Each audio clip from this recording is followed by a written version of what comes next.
Hello and welcome to Doctor Who and the Drinks Trolley, Season 2, Episode 2. I'm Pierre. And I am Vivian. Hello, Vivian. Hello. Today's featured beverage is the Cuba Libre.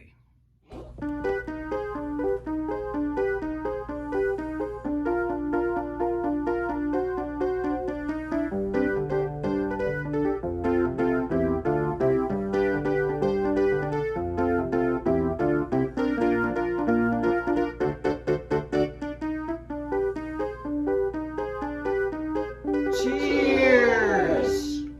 Translating to Free Cuba, this beverage was created in the early 1900s after Cuba won their independence in the Spanish-American War. So, Vivian, what story would you like to talk about today?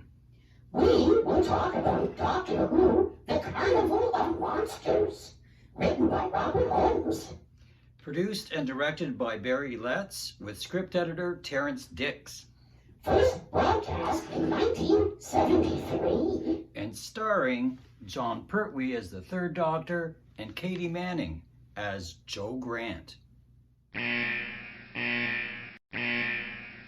story opens with a space transporter landing on Inter Minor, where functionaries unload boxes onto a conveyor belt. Two alluremans, Vorg and Shirna, are dumped out of the space transporter along with the boxes. Not a very dignified entrance. Played by Leslie Dwyer and Cheryl Hall. They have brought a machine with them. It's a scope. It's pretty crappy though. They're trying here to entertain the masses. Inter Minor's president, Zarb, has just started allowing contact with aliens. Kalik, Orm, and Putrak of the Tribunal are not happy about this. They are played by Michael Wisher, Terrence Lodge, and Peter Halliday in a Shakespearean way. Nice touch for members of the official species. They are racist, specious. In a second storyline on the Indian Ocean, the TARDIS materializes on a cargo ship. But wait, they were supposed to be on Metrobulius 3, the famous blue planet. Instead, the Doctor and Joe find themselves below decks, where they're greeted by chickens. You never know. The Doctor thinks they might be the dominant life forms on this planet. The crate is labeled Singapore, but the Doctor isn't convinced that they're on Earth. The Republic of Singapore became an independent country in 1965 after being expelled from the Federation of Malaysia.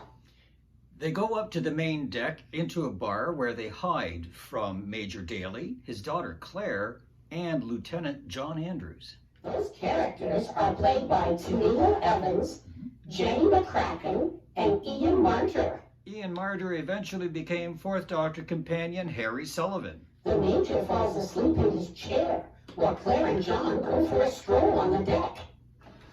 Joe picks up a British newspaper dated Saturday, April 3rd, 1926, proving they're on Earth. But the Doctor thinks there's something fishy about this. He's still not convinced. Vorg and Shirna set up their show and start. Step up, and see my Carnival of Monsters. The Tribunal have a cultural dislike of all things alien. They refuse them an entrance visa. Vorg has a document micrographed by the great Zarb himself. Putrak takes it to be validated, and Shirna realizes it was micrographed by a wrestler also named Zarb. On the ship, a plesiosaur rises out of the sea, and the crew start shooting at it. Claire and Andrews run into the bar, where they take the Doctor and Joe to be stowaways. Lock them up! They then discover that they're on the SS Bernice, a ship that vanished from the Indian Ocean on June 4th, 1926. That's today, according to the calendar on the wall. Escaping back to the bar, they watch as the others repeat the same words, repeat the same actions as they did before. The plesiosaur rises out of the sea, right on cue. They're captured again, as if it were for the first time. The doctor wants to open a hatch on the floor made of an alien alloy, but the crew can't see it. It is secured by an anti-magnetic cohesion. He needs a special tool for this. They go back to the TARDIS to fetch a magnetic core extractor. Joe screams as a giant hand reaches down and picks up the TARDIS.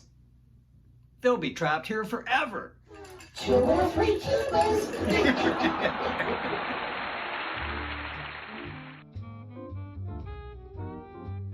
Bric-a-brac. That is what Ford calls the TARDIS. He pulled under the miniscope.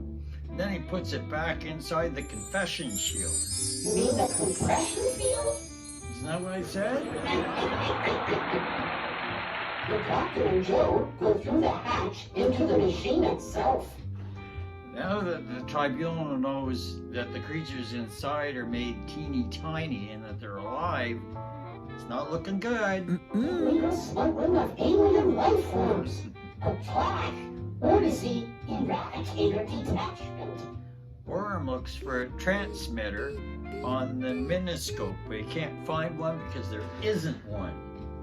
He removes the TARDIS from the compression field. Uh-oh. They watch in amazement as it returns to its normal size. The doctor and Joe break into a different habitat. This one's got marshlands. It's a good thing the doctor's wearing his boots. Moments later, they are chased by drashings, deadly creatures that never stop until they have caught their prey. They look and sound great. Brilliant monsters. And scary. The doctor blows up marsh gases with a sonic screwdriver to spook the dish rags, just enough to make their escape.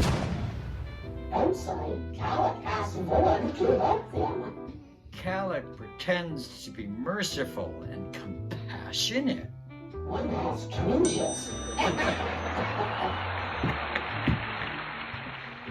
Calic and Orem plot to free the dish rags so that they'll run amok in the city. It will cause chaos. They hope it will lead to the president's resignation. It's a coup, and by Zarb's own brother, too. Vaughn puts his hand onto the circuit, pushing back the drashing so the doctor and Joe can escape.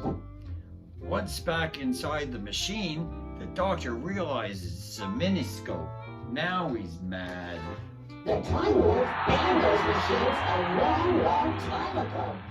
Ford tells about how Rashix once ate an entire spaceship.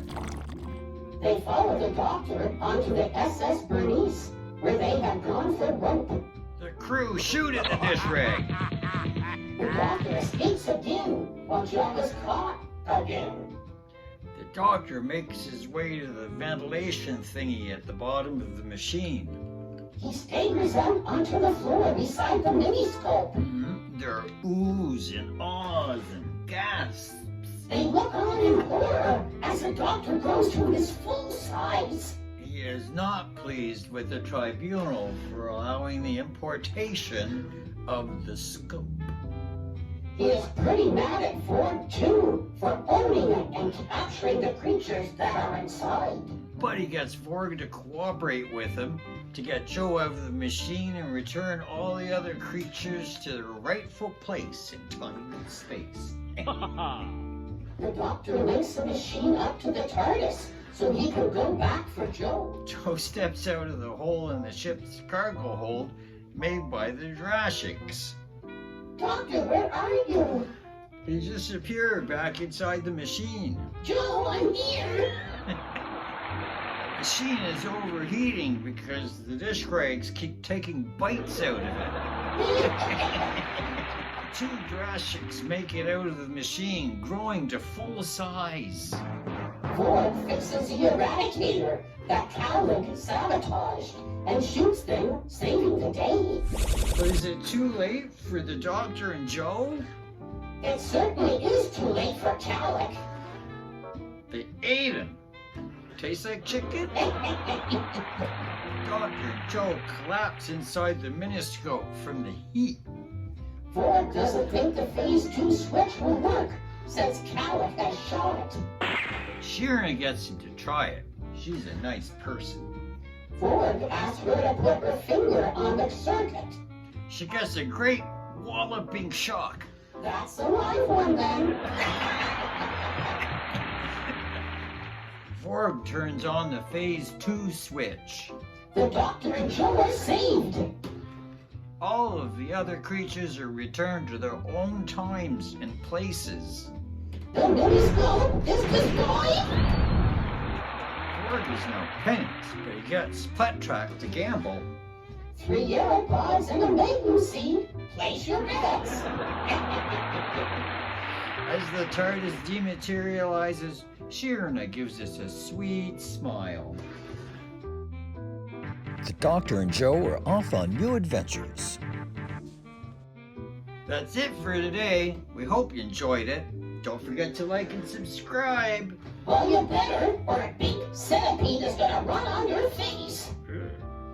Let us know what Doctor Who stories you'd like us to discuss in the comment section down below. Join us next time for a whiskey sour in Doctor Who, Genesis of the Daleks.